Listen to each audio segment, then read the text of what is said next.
Bonsoir les gens, nouvelle vidéo. Alors comme vous pouvez le constater, je me suis habillé pour faire penser un peu au croupier, parce que je vais vous expliquer les règles du jeu de la vie. Pour ceux qui n'auraient pas encore compris, je vais parler du karma. Alors, certains y croient, d'autres n'y croient pas. Et moi, mon hypothèse, c'est qu'il existe et je vais essayer de vous le démontrer dans cette vidéo. Donc je vais vous expliquer pourquoi je pense que le karma existe. En fait, ce qui nous pousse à penser que le karma n'existe pas, c'est la dilatation temporelle. C'est parce que quand on regarde l'instant présent, on voit des injustices partout. Et donc on se dit, ben, le karma ne fonctionne pas puisque le rôle du karma, c'est de rendre la justice. Et en fait, c'est une illusion temporelle parce que ce n'est pas prendre en compte la mort dans son équation, la mort avec un grand M. Alors, je vais vous expliquer un peu comment fonctionne la nature chez les animaux et chez nous aussi, mais nous on a mis beaucoup de maquillage, on va dire, donc on n'arrive plus à voir les bases. Mais dans la nature, les animaux se mangent entre eux, malheureusement. Et en fait, quand un animal en mange un autre, cette bataille a été douloureuse, donc ça reste dans la mémoire, mais il prend l'énergie de son adversaire. Donc il se répare ou ça lui permet d'aller vers l'avenir. Donc l'animal consomme l'énergie de son adversaire pour augmenter son espérance de vie. Et en fait, ce qui se passe quand un animal gagne une bataille, c'est que son ego augmente. Votre ego, c'est votre attache à vous-même, en fait. C'est le fait de vous aimer vous-même. Plus vous gagnez de batailles, plus vous êtes survivant, plus vous vous aimez vous-même parce que vous investissez en vous-même. Quand vous êtes en train de lutter pour une ressource pour vous-même, c'est en vous-même que vous croyez. Parce que si vous croyez en votre adversaire, bah vous vous soumettez tout de suite, en fait. Quand vous gagnez une bataille, c'est parce que vous avez cru en vous-même. Donc, plus vous croyez en vous-même et plus vous faites de batailles, plus votre ego il grossit. Et en fait, l'ego, bah, c'est ce qu'il va falloir payer à la fin. C'est ce qu'il va falloir payer à la mort. D'ailleurs, j'ai écrit ceci. J'ai écrit « La nature est présidente, le karma est son expert comptable et la mort est son huissier de justice. » Alors la mort, c'est pas un huissier de justice malhonnête comme celui qui ne va que chez les pauvres, c'est un huissier de justice qui travaille pour l'équilibre. Donc la mort, elle s'en fout de la vie des gens, elle s'en fout. Elle vient, tu dois payer telle addition, elle vient chercher tel argent par rapport à l'addition. Et cet argent, c'est pas que de l'argent.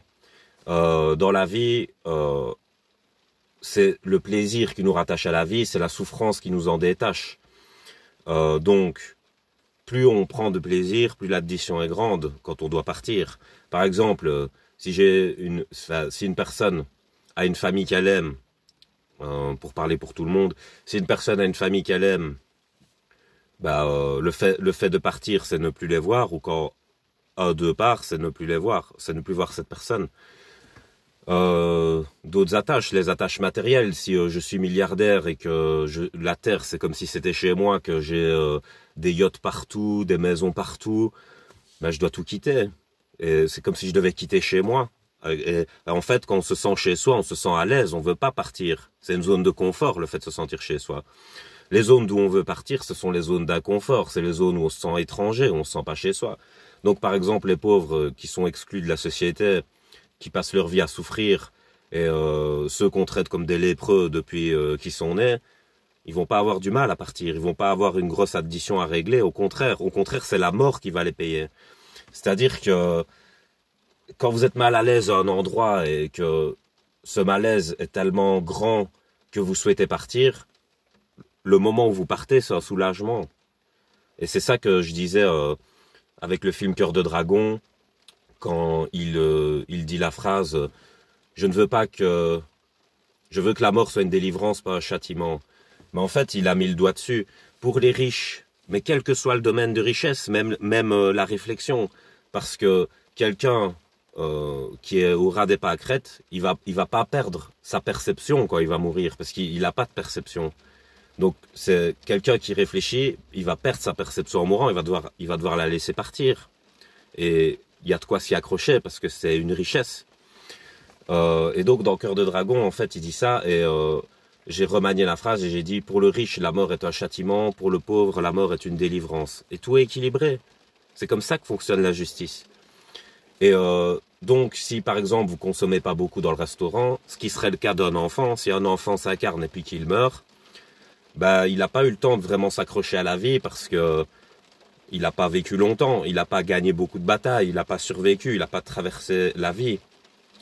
Donc son addition sera pas très grande, ce qui fait qu'il n'a pas beaucoup d'attaches et il s'en va sans regret, on va dire. Mais plus on devient riche, plus on avance dans la vie, et plus on s'en ira avec des regrets, même si on le repousse.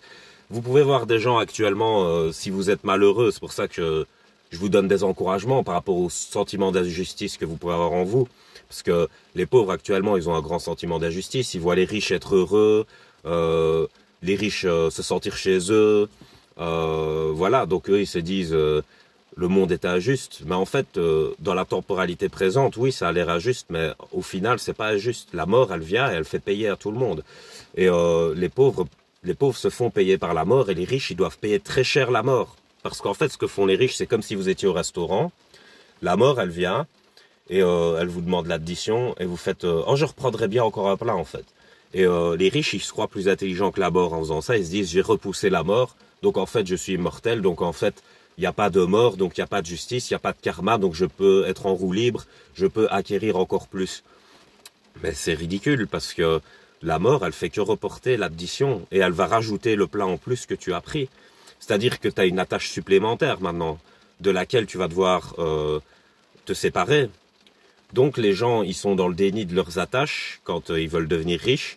Et le problème, c'est que ça part de leur mécanisme autonome et leur inconscient, mais quand la mort viendra, ils vont tout perdre d'un coup.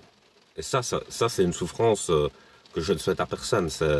Parce que si on n'est pas très riche, ça veut dire qu'on a déjà payé une part de son addition. C'est-à-dire que si vous traversez des souffrances, quand vous traversez des souffrances, vous payez déjà, en fait. Donc c'est ce qu'il n'y aura plus à payer. Tandis que quelqu'un qui veut tout le temps rester dans le plaisir et éviter la souffrance, ce que font beaucoup les riches par exemple, bah, l'addition va être très salée parce que toute la souffrance qu'ils ont évitée, elle va revenir en bloc massif comme un tsunami à la fin, quoi.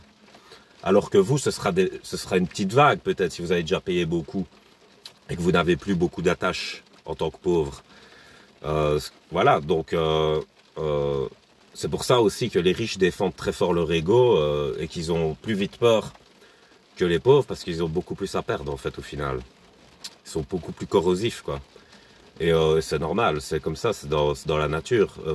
Faut regarder les choses en face, les choses sont ainsi. Mais croire que le karma n'existe pas, c'est une erreur temporelle et cette erreur temporelle coûtera cher à la fin de l'histoire. C'est tout. Donc c'est à nous de choisir est-ce qu'on veut traverser la vie en profitant de tout ce qu'il y a dans la vie et donc s'enrichir à fond de ce qu'il y a dans la vie, mais alors l'addition sera hyper salée. Il faut être prêt à la payer parce que on a l'impression de sombrer en enfer quand on doit payer le prix de la richesse. Moi je vous le dis parce que personnellement j'ai été aisé, pas riche mais aisé et pauvre et j'ai compris quoi. En fait il a fallu, parce que j'ai été beaucoup pauvre quand même, mais il a fallu que j'aie des moments aisés pour faire la relation en fait. Il a fallu que je connaisse les deux extrêmes on va dire. Et j'ai écrit cette phrase et je vais conclure sur ça. Comment dire ouais, c'est parce que je confonds bonheur et bon moment, mais tous les bons moments ont une fin malheureusement, mais tous les mauvais moments ont une fin heureusement. Et donc, vous voyez, la boucle est bouclée, l'équation est résolue. Voilà, je vous laisse passer une bonne soirée.